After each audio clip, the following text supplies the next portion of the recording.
I would like to thank the organizers for giving me this opportunity. So this is a recent work that we recently submit to archive, and this is a work with collaboration with Stithadi and David Logan from Oxford. So as the title suggests, I will talk about this Krylov-space anatomy and spread complexity in a disordered spin chain. So the kind of setup that we have is basically we all are familiar with in some sense. So we have some many-body Hamiltonian, and that can be written as a sum of two terms, let's say H0 plus H1.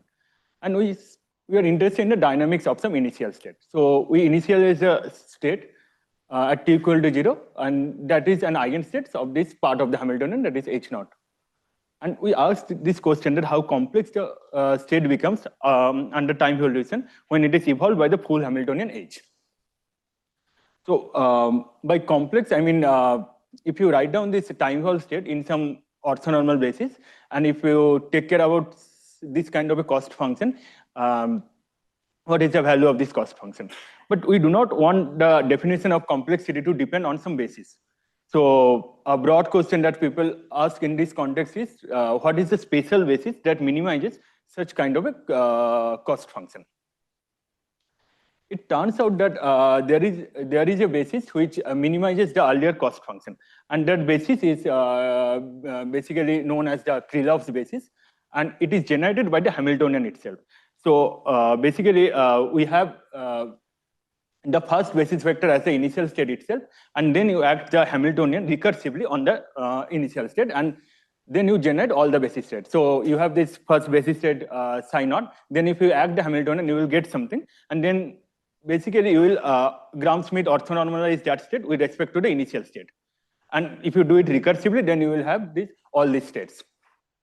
And by construction in this basis, any Hamiltonian will look like a tight binding Hamiltonian on a chain which is of length equal to the dimension of the Hilbert space. So any many-body Hamiltonian will look like nearest neighbor interacting spin chain, but this AN are basically the on-site terms, and this B0, B1, all these terms are basically the hopping term. And in this basis, one can define the spread complexity as the quantity which is basically takes care about the first moment in this first moment of the distribution in this basis. And the Cn of t is basically the overlap of the time evolved state with the orthonormal basis states. So in this talk, I am particularly interested in the infinite time spread complexity. So basically, if you evolve the initial state for arbitrarily long time, we ask how complex it will become for a long enough time. And it turns out that this infinite time spread complexity can be written in two ways. So it can be recursed as a sum of terms in the Krylov basis, that is basically sum over n lambda n, and this lambda n can be thought as the profile of the infinite time state on the Krylov basis. And this motivates us to ask this first question, that how does the infinite time state appear along this 1D Krylov chain, which is of length equal to the dimension of the Hilbert space. One can also write down this infinite time spread complexity as a sum of spread complexities of the eigenstates. And there we ask that what is the distribution of this eigenstate spread complexity, and how it is distributed across the spectrum, and whether we have a large division structure for this quantity. So, and these two questions we ask in a specific context, that is basically this disordered spin chain. And we all are familiar with, this kind of Hamiltonian, which is basically this mixed field Ising spin chain. And as you can see, this model shows a transition from ergodic phase to a many-body localized phase as a function of the strength of the disorder in the longitudinal field. And these two phases, you can think of this when this ergodic phase is where basically the textbook statistical mechanics will work, systems will thermalize and all, whereas this many-body localized phase that has this emergent integrability properties. If you start with an initial state, it will not thermalize.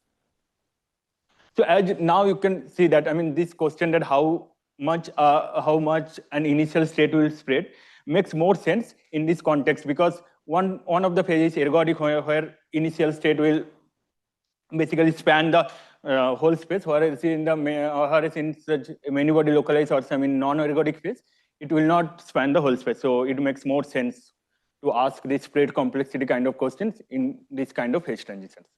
So let's go back to this first question, that how does the infinite time state appear along the 1D Krylov chain? So this is basically looking at this lambda n as a function of n, where n is basically runs from 0 to this nh, where nh is a dimension of the Hilbert space. And this also satisfies this, I mean, because it's a bona fide probability distribution, it satisfies the sum. And what we found numerically, that in the ergodic phase, that is for this top two panel, or in the MBL phase, it shows scaling relation like this. That is basically this whole probability distribution of this lambda n as a function of n can be characterized by a single scaling form, that is this nh to the power alpha. And it turns out that this f quantity, this f of x quantity, that is nearly constant in the ergodic phase, whereas it decays faster than a power law in the many body localized phase, that is this lower two panel. And to further understand this, we plot this thing in the logarithm. We further plot the log of the y-axis, and that shows this stretched exponential behavior. So we also understand, I mean, why do we get this kind of a scaling relation? But yeah, I thought not to speak those things, because those things will take time. So this is basically the profile of the infinite time state on the Krylov chain. So now that we understand the infinite time profile of the in the Krylov chain, we can also comment on the mean in that. So because, I mean, this distribution is characterized by a single scaling form, so the mean will be basically this nh to the power alpha. And what we basically get is in the ergodic phase, this alpha is closer to 1. I mean, in fact, this S of infinity can be shown analytically that it is closer to nh over 2. Whereas in the MBL phase, this spread complexity scales as power, which is with an alpha which is less than 1. So what it basically says is in the ergodic phase, it spans the whole Krylov basis. That's why, I mean, it is closer to nh over 2. But whereas in the MBL, whereas in the many body localized phase, the initial state has weight on a vanishing fraction of the all basis states. That's why, I mean, the mean scales as something which is less than 1. So this is this answers the first question, that how does the infinite time state appear. The second question is concerns with how is the eigenstate spread complexity is distributed across the spectrum. So what we want to know here is basically this spread complexity written as a sum of this eigenstate spread complexity, and we want to know how many terms are contributing to this sum, or what is the distribution, whether this eigenstate spread complexity is homogeneous across the spectrum, or it is very much heterogeneous in the spectrum. So to do that, we are considering some large division structure, and I will show, I mean, why some evidence for this large division form. But let's say if we consider some intensive variable, which is basically x equal to this log of the eigenstate spread complexity divided by L. So we know this sk of E is basically, that also scales as this nh to the power something. So this x will be something which will be independent of the volume of the system size, volume of the system. And now one can define a large division form, and that basically helps us to write down this sum as an integral, and this is basically e to the power L sigma x is nothing but the probability density function. And this sigma x can be thought as the negative of the rate function, or you can also think this as the entropy density. Because it has this large division like structure, then one can do this saddle point approximation here, and this integral will be dominated by the value of the integrate at the saddle point, and that will basically gives us the scaling of the infinite spread complexity. Not only this will also help us to understand that how many terms are contributing in this sum. So basically that will be basically the value of this probability distribution function at this saddle point. So all this argument will go through if I can show that this sigma x is indeed a function of x only and independent of L for different system sizes. So what we found that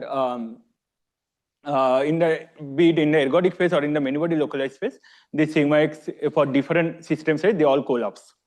So, I mean, in the ergodic phase, it is expected that, I mean, one will get some large division structure.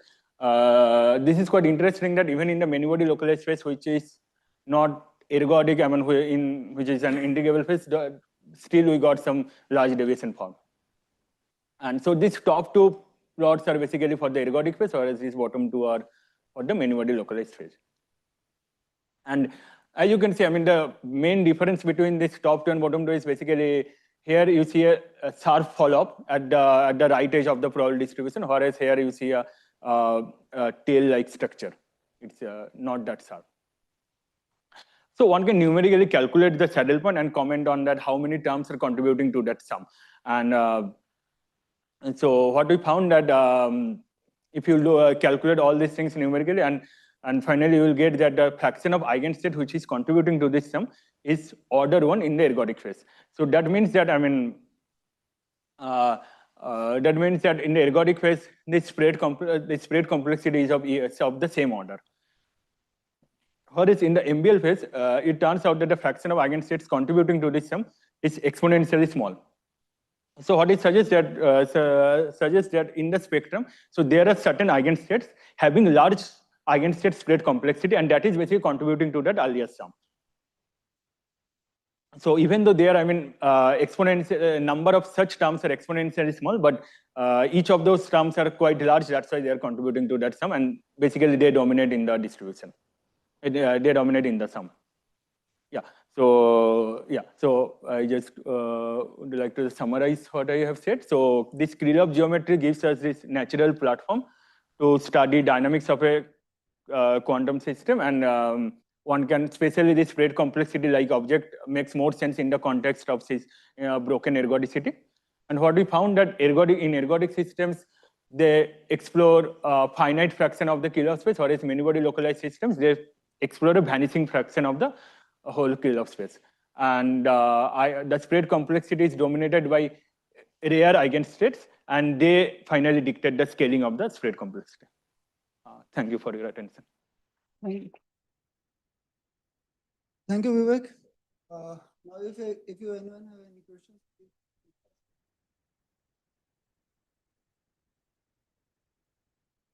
Yeah, I just had a couple of questions. One is like when you construct the basis, psi naught is how do you choose psi naught? Is that your initial state? Yeah, so psi naught is the initial state, which is an eigenstate of the H naught.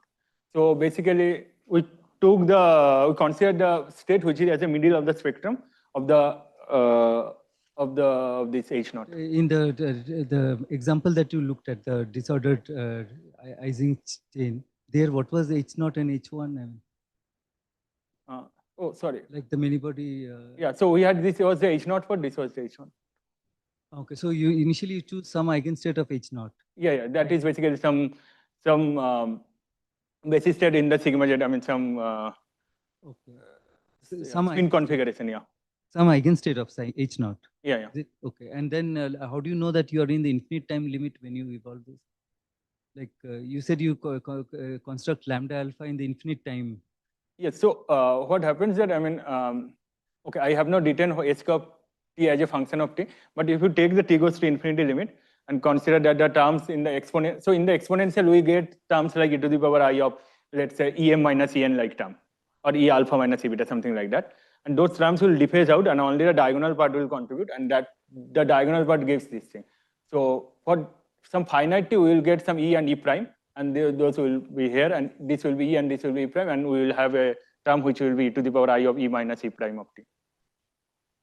So t goes to infinity limit is basically the diagonal part of the.